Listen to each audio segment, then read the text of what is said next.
जी नमस्कार। नमस्कार सर। जी क्या नाम है आपका? निशा धीमान। निशा जी कहाँ से आए हैं आप? जी मैं योल कैंट धर्मशाला से हूँ। जी क्या करते हैं आप? जी मैं एक टीचर हूँ, प्राइवेट स्कूल में जॉब करती हूँ। क्या क्वालिफ़िकेशन है आपकी? जी मैंने बीएड किया हुआ है, एमए इंग्लिश है, एमफिल है, पीजीडीसीए और एमएससी आईटी भी किया हुआ है और अभी रिसेंटली मैं पीएचडी के लिए तैयारी कर रही हूँ। निशा जी आप पढ़े लिखे हैं, आप टीचिंग भी करते हैं। हम आपसे ये जानना चाहेंगे आज आप इंटरव्यू देने के लिए आई हैं संत रामपाल जी महाराज के बारे में। इतना पढ़े लिखे होने के बावजूद भी एक संत के ऊपर इतना विश्वास? सर बात ऐसी है कि हमारा जो किताबी ज्ञान है वो तो कुछ हमें बताता है, जो ऐसा ज्ञान देता है कि हमें एक रोज़गार का साधन मिल सके। लेकिन जो हमारा आध्यात्मिक ज्ञान है, वो आध्यात्मिक ज्ञान हमें मोक्ष की ओर ले जाता है। तो संत रामपाल जी महाराज जी एक ऐसे संत हैं इस वर्तमान समय में जो हमें मोक्ष का सही मार्ग बता रहे हैं। तो सब संतों का ज्ञान सुनने के पश्चात, सब संतों के शरण में जाने के पश्चात, अंत में मुझे सिर्फ संत रामपाल जी महाराज जी का ज्ञान सही लगा, इसलिए मैंने संत रामपाल जी महाराज जी की शरण ग्रहण की। आपने संत रामपाल जी महाराज से पहले और किसको गुरु बनाया, जिनसे आपने पहले नाम दीक्षा ली हो? सर मैंने संत रामपाल जी महाराज जी की शरण ग्रहण करने से पहले मैं सबसे पहले माता की पूजा करती थी। जब मैं 3 साल की थी उस समय से ही मैंने माता दुर्गा की पूजा करना शुरू कर दिया था। 9-9 दिन मैंने माता के व्रत रखे हैं, दुर्गा सप्तशती का पाठ किया है, सोमवार का व्रत भी रखती थी, मंगलवार का भी, वीरवार का भी, शुक्र का भी और शनिवार का भी। यानी हर प्रकार की साधना मैंने की। इसके अतिरिक्त मैंने पीरों से भी दीक्षा ली, उनकी बाणियाँ भी ग्रहण की और इसके अलावा हम गुरुद्वारे में भी जाते थे, मंदिरों में भी जाते थे, शिव जी की पूजा भी मैंने बहुत की। घर में पारद का शिवलिंग रखा हुआ था, तो हर सोमवार को उस पे जल चढ़ाना, मतलब बहुत ज़्यादा पूजा पाठ मैंने किया। इसके अलावा मैंने राधा स्वामी पंथ से जो ठाकुर सिंह महाराज हैं, उनसे भी मैंने नाम दीक्षा ग्रहण की थी। मैं 11 साल उनकी शरण में रही। लेकिन जिस दिन मैंने उन संत की शरण ग्रहण की थी, उस दिन से ही मेरे पर दुखों का पहाड़ टूट पड़ा।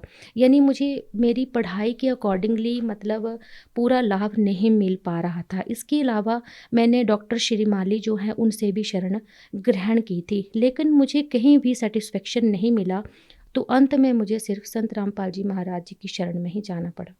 निशा जी जैसे कि आपने बताया कि पहले आप देवी दुर्गा की भी भक्ति करते थे और आपने बताया कि पहले आप राधा स्वामी पंथ में भी रहे हैं और अब आपने संत रामपाल जी महाराज से नाम दीक्षा ली है। हम आपसे ये जानना चाहेंगे कि क्या कारण रहा कि आपने राधा स्वामी पंथ छोड़कर संत रामपाल जी महाराज से नाम दीक्षा ली? सर ऐसा है कि इतनी भक्ति करने के बावजूद भी जब मेरी शादी होगी तो उसके बाद जो है मेरी हालत ख़राब होने लगी। ऐसा हुआ कि मुझे जो है वो दर्द रहने लगी। मैंने जब डॉक्टर को दिखाया, मेरा बड़ा बेबी तब 3 महीने का था, तो डॉक्टर बोलने लगे कि आपके जो है वो ब्लैडर में स्टोन है और ये निकलवाना ही पड़ेगा। मुझे राधा स्वामी पंथ में जो संत ठाकुर सिंह महाराज हैं, दुर्गा माता पर बहुत ज़्यादा विश्वास था कि मेरा कष्ट ये काट देंगे और मुझे किसी ऐसी सिचुएशन से नहीं गुज़रना पड़ेगा। लेकिन ऐसा कुछ नहीं हुआ, मुझे काफ़ी कष्ट सहना पड़ा। जब बेबी मेरा बड़े वाला बेटा 3 मंथ का था, उस टाइम मेरा ऑपरेशन हुआ। हालाँकि उससे 3 महीने पहले मेरा सिज़ेरियन हुआ था, 3 महीने के बाद मेरा गॉल ब्लैडर जो है वो रिमूव कर दिया गया। उसके ठीक 1 साल बाद मेरी किडनी में स्टोन था, तो डॉक्टर ने बोला कि आपका किडनी जो है वो ख़राब हो चुका है और मैं स्टाम्प पेपर पे लिख के देता हूँ कि दुनिया की कोई भी ताकत जो है वो आपकी किडनी को ठीक नहीं कर सकती है। लेकिन मैंने बोला ठीक है, अब जो भी होगा वो देखा जाएगा। तो डॉक्टर ने जो है वो डीजे स्टंटिंग करी, स्टंट डाला मेरे किडनी में, क्योंकि दोनों किडनी में स्टोन था।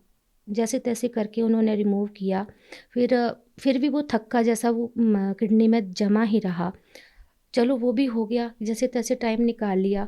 उसके 2 साल बाद फिर से मुझे जो है वो दर्द पड़ी। मैंने फिर से चेकअप करवाया, डॉक्टर बोलते कि सेम कंडीशन, हमें समझ नहीं आ रहा है ये काला-काला सा जो ब्लैक जैसा थक्का जमा हुआ है ये क्या है? तो फिर ब्लड, मेरे को यूरिन में बहुत ज़्यादा ब्लड आता था और बैठना मुश्किल हो जाता था। तो ब्लड क्लॉट्स आते थे, फिर बहुत ज़्यादा क्रिटिकल कंडीशन थी, यानी मेरी हालत इतनी ख़राब हो गई थी, मैं धीरे-धीरे जो है वो डिप्रेशन की ओर जो थी वो बढ़ रही थी। और इसके अलावा जो था वो मुझे साँस की भी प्रॉब्लम रहने लगी, साँस भी मेरी बैठे-बैठे रुक जाती थी। एक बार क्या हुआ, हमने सुबह ब्रेकफ़ास्ट किया सारी फैमिली ने, और मैं बैठी थी और मेरा साँस रुक गया एकदम से। तो उस टाइम जो है मुझे रियलाइज़ हुआ कि सभी पूरी फैमिली मेंबर्स मेरे पास में बैठे हुए हैं, लेकिन मुझे कोई मेरी हेल्प कर नहीं सकता इस टाइम, क्योंकि एक साँस की कीमत जो है वो मुझे उस टाइम जो है वो समझ आई। तो इस तरह से मैंने जो है वो काफ़ी पूजा पाठ किए। जब मुझे कोई लाभ नहीं मिला तो मेरे मन में यही सवाल उठता था, गुरु को जो है वो भगवान से भी ज़्यादा ऊँचा दर्जा दिया गया है। तो अब मेरे साथ ऐसा क्यों हो रहा है कि मुझे कोई लाभ नहीं मिल पा रहा है? निशा जी, एक बात बताइए, आपने इतने सालों तक तरह-तरह की पूजाएँ की, आप 11 साल तक राधास्वामी पंथ में भी रहे, तो हम आपसे ये जानना चाहेंगे कि इन सब चीज़ों के बावजूद आप संत रामपाल जी महाराज जी की शरण में कैसे आए?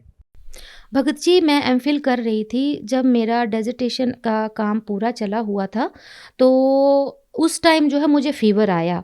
फ़ीवर इतना आया कि मेरी कंडीशन बहुत ज़्यादा ख़राब हो गई। मैं जो है उस प्रोजेक्ट को कंप्लीट करने में बहुत ज़्यादा असमर्थ हो गई। तो हमारे एक फैमिली मेंबर हैं, मेरे चाचा जी, उन्होंने मुझे जो है ज्ञान गंगा बुक दी। मुझे उसे पढ़कर काफ़ी अच्छा लगा, और मुझे लगा कि यही सही ज्ञान है। इस तरह से मैंने 10 फरवरी 2014 को संत रामपाल जी महाराज जी की शरण ग्रहण की। निशा जी, आप एक पढ़े लिखे इंसान हैं और आपने संत रामपाल जी महाराज जी का ज्ञान सुना, उसके बाद आपने उनसे नाम दीक्षा ली। देखिए, संत रामपाल जी महाराज के बारे में ये कहा जाता है कि वो देव देवताओं की भक्ति छुड़वाते हैं। आपने संत रामपाल जी महाराज जी के सत्संग सुने, उनकी पुस्तकें पढ़ी, उसके बाद नाम दीक्षा ली, तो क्या वाकई में संत रामपाल जी महाराज देव देवताओं की भक्ति छुड़वाते हैं? क्योंकि भगत जी, संत रामपाल जी महाराज जी का ज्ञान ग्रहण करने के पश्चात ये मुझे पूरी तरह से पता चल चुका था कि जिन देवी देवताओं की मैं पूजा आज तक करती रही, उनकी पूजा करने से तो मुझे कोई लाभ भी नहीं मिला।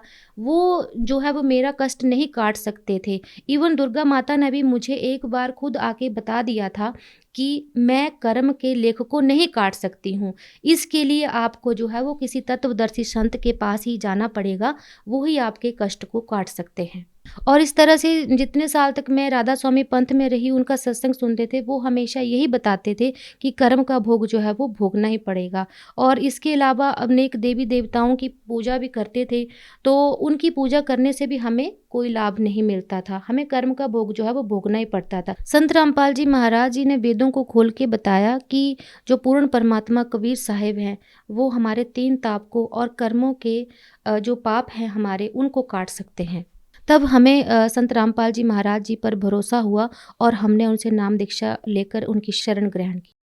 निशा जी, जैसा कि आपने बताया कि आप बचपन से ही देवी दुर्गा की भक्ति करते थे और उसके बावजूद भी आपके दुखों का निवारण नहीं हुआ और भी आपको बहुत सारे कष्ट देखने को मिले, तो फिर आपने 11 साल तक राधास्वामी पंथ में रहकर भक्ति की। तो हम आपसे अब ये जानना चाहेंगे, जब आपने संत रामपाल जी महाराज जी से नाम दीक्षा ली, तो आपको जो रोग थे, आपकी किडनी में जो प्रॉब्लम थी, क्या संत रामपाल जी महाराज से नाम दीक्षा लेने के बाद आपके सारे दुख दर्द ठीक हुए? सबसे पहला लाभ तो मुझे ये मिला कि किडनी में जो मुझे स्टोन थे, उनसे मुझे निजात मिली। पिछले साल ही मुझे डॉक्टर ने बोला कि आपको 12.5 एमएम की पत्थरी है। मैंने परमात्मा के चरणों में अरदास लगाई, संत रामपाल जी महाराज जी के चरणों में अरदास लगाई कि मुझे ऐसी-ऐसी प्रॉब्लम है। डॉक्टर ने मुझे बोला कि आप या तो पीजीआई चले जाइए, या तो आप आईजीएमसी चले जाइए। तो मैंने वहाँ जाने की बजाय संत रामपाल जी महाराज जी ने जो भक्ति बताई है, उस पर विश्वास करके, संत रामपाल जी महाराज जी के शब्दों पर विश्वास करके परमात्मा की भक्ति की, और मुझे पूर्ण लाभ मिला। तो निशा जी, आपकी किडनी में जो पथरी थी, वो कैसे ठीक हुई? वो जो स्टोन थी, वो भक्ति करने से ही अपने आप ठीक होती चली। और उससे पहले जब मेरी किडनी में प्रॉब्लम थी, तो उससे पहले मेरा 2 बार ऑपरेशन हुआ था। लेकिन संत रामपाल जी महाराज जी की शरण ग्रहण करने के पश्चात सही भक्ति करने से, उनकी बताई गई भक्ति विधि करने से, मुझे संत रामपाल जी महाराज जी ने किडनी के प्रॉब्लम से राहत दी। यहाँ तक कि जो मेरे ब्लड क्लॉट्स निकलते थे किडनी से, यूरिन में जो ब्लड क्लॉट्स निकलते थे, उनसे भी मुझे निजात मिली। संत रामपाल जी महाराज जी की शरण में आने के पश्चात मेरी सालों की पुरानी बीमारी, कोलाइटिस जैसी बीमारी, किडनी की बीमारी, अस्थमा की बीमारी, फिर जो डिप्रेशन की बीमारी है, माइग्रेन की बीमारी है, इन सभी बीमारियों से मुझे राहत मिली है। तो इस तरह से मुझे संत रामपाल जी महाराज जी की शरण में आने के बाद बहुत सारे लाभ हुए हैं। सर, एक बार क्या हुआ कि वो शाम के टाइम में आरती कर रही थी, हस्बैंड भी सोए हुए थे और बच्चे भी आराम कर रहे थे। जो मेरे सास-ससुर हैं वो भी घर पर नहीं थे। तो मैंने क्या किया कि मैंने बोला सब्ज़ी बना लेती हूँ पहले, उसके बाद मैं जो है संध्या आरती करूँगी। मैं गैस बंद करना भूल गई। फिर मैं संध्या आरती करने बैठ गई, तो कम से कम 35 मिनट जो हैं वो 35 से 38 मिनट संध्या आरती में लग ही जाते हैं। मैं बैठी रही आराम से। जब संध्या आरती ख़त्म होने वाली थी तो मुझे एकदम से याद आया कि मैंने तो सब्ज़ी रखी है गैस पर चढ़ा के और वो तो जल जाएगी आज। हे परमात्मा! आज मैं कैसे खाना खिलाऊँगी घरवालों को? और आज तो मतलब ये जल गई, अब मैं क्या बनाऊँगी? परमात्मा, अब मैं आपकी शरण में हूँ, अब मैं बैठी हूँ, अब आप ही सब कुछ करेंगे। तो कुछ देर बाद क्या हुआ कि किचन में जैसे बर्तन बर्तनों की आवाज़ आने लगी। जैसे कुकर में सब्ज़ी डाली थी तो उसको कोई हिला रहा है, ऐसा मुझे लगा। तो मैं थोड़ी देर के लिए डर गई, मैंने बोला पता नहीं क्या चीज़ है, और बस 2 मिनट के लिए ये चीज़ हुई और उसके बाद जो है वो कोई आवाज़ नहीं हुई। तब तक संध्या आरती भी ख़त्म हो गई। मैं उठ के रूम्स में गई, सभी सारा चेक किया कि अभी हस्बैंड उठ गए होंगे या बच्चे बड़ा बेटा उठ गया होगा, शायद उन्होंने किया होगा। तो वो आराम से सो रहे थे और इसके अलावा घर में कोई भी नहीं था। फिर जब मैंने देखा तो बर्तन जो थे वो रखे हुए थे और मतलब एक चम्मच था उस पर सब्ज़ी लगी हुई थी, और मैंने जब कुकर में सब्ज़ी को देखा तो सब्ज़ी जली नहीं थी।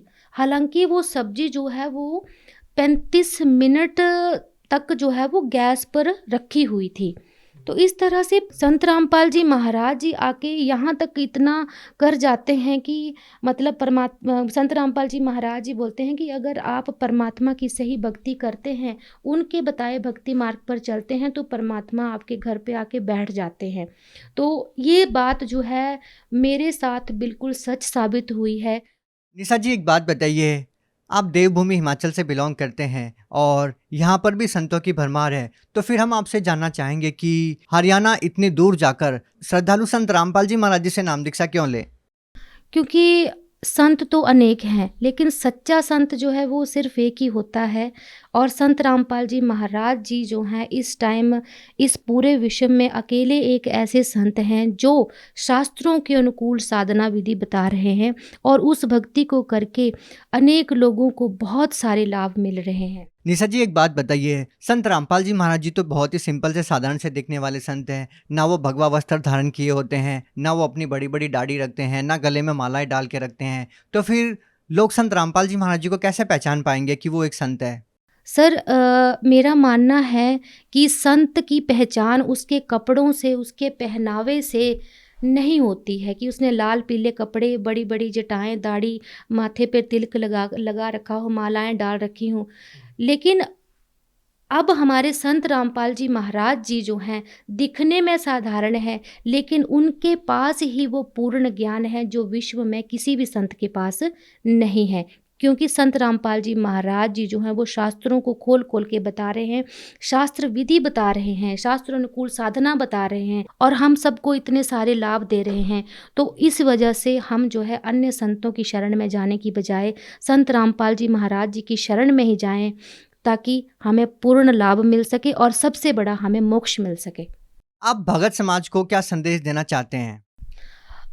भगत समाज को मैं यही संदेश देना चाहती हूँ कि आप सभी संत रामपाल जी महाराज जी की शरण में आइए और उनकी शरण ग्रहण कीजिए, because Sant Rampal ji Maharaj is the only saint in the whole world who is telling the true path of salvation. इनके अलावा और कोई भी संत जो है वो शास्त्र विरुद्ध साधना दे रहे हैं। इसके अलावा सर, मैं आपको एक और बात बताना चाहती हूँ।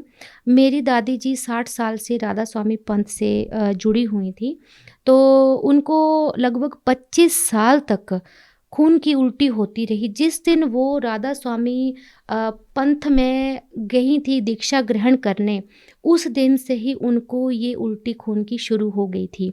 तो 25 साल तक तो मैंने भी देखा है कि उनको खून की उल्टी होती रही है। लेकिन जैसे ही संत रामपाल जी महाराज जी की शरण में हम गए, उस दिन हम 400 किलोमीटर का सफ़र तय करके बरवाला गए, तो हम देखकर हैरान थे कि उनको कोई उल्टी नहीं हुई। वो बिल्कुल ठीक-ठाक संत रामपाल जी महाराज जी के शरण में पहुँची, वहाँ पे नाम दीक्षा ग्रहण की और उसी दिन हम 400 किलोमीटर वापस आए। तो हम इस चमत्कार को देखकर हैरान थे कि जिनको इतने सालों से खून की उल्टी हो रही है, वो आज बिल्कुल तंदुरुस्त हैं और घर में आके सबसे ज़्यादा एक्टिव वही थे। तो आप सभी से यही निवेदन है कि आप सभी संत रामपाल जी महाराज जी को समझो कि ये कोई आम इंसान नहीं है, ये खुद पूर्ण परमात्मा है, क्योंकि पूर्ण परमात्मा ही हमें घोर कष्ट से मुक्ति दिला सकते हैं। इस तरह से मैं यही कहना चाहती हूँ, सर्व समाज से यही निवेदन है मेरा कि संत रामपाल जी महाराज जी की शरण ग्रहण कीजिए और अपना कल्याण करवाइए। जी बहुत बहुत धन्यवाद। नमस्कार जी।